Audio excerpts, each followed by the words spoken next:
வெளுத்து வாங்கிய கனமழை படிப்படியாக குறைந்து வந்த நிலையில் மழை மேலும் வலுக்கும் என்று எச்சரிக்கை விடுத்திருக்கிறது திருவனந்தபுரம் வானிலை ஆய்வு மையம்.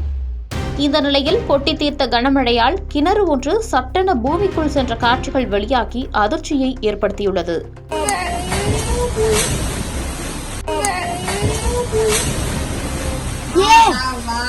கேரள மாநிலத்தில் கடந்த சில தினங்களாக கனமழை வெளுத்து வாங்கி வருகிறது. கனமழை குறையும் என்று எதிர்பார்க்கப்பட்ட நிலையில் அடுத்த 3 நாட்களுக்கு கனமழை வெளுத்து வாங்கும் என்று வானிலை ஆய்வு மையம் அறிவித்துள்ளது. முன்னதாகவே கேரளாவில் தொடரும் கனமழையால் பல்வேறு இடங்களில் இயல்பு வாழ்க்கை பாதிக்கப்பட்டுள்ளது.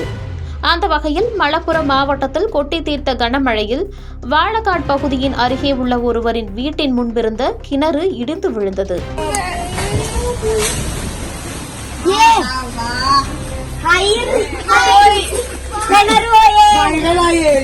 தண்ணீர் இறைக்க ஏதுவாக கிணற்றுக்கு மேல் கட்டப்பட்ட கான்கிரீட் மொத்தமாக பூமிக்குள் சென்றது.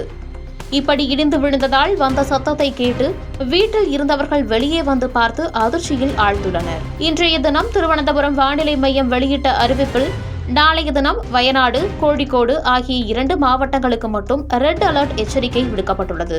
இடுக்கி, பத்தனம்திட்டா, கோட்டயம், எர்ணாகுளம், திருச்சூர், பாலக்காடு, மலப்புரம், காசர்கோடு ஆகிய 8 மாவட்டங்களுக்கு ஆரஞ்ச் அலர்ட்டும், திருவனந்தபுரம், கொல்லம், ஆலப்புழா ஆகிய 3 மாவட்டங்களுக்கு மஞ்சள் அலர்ட்டும் விடுக்கப்பட்டுள்ளது.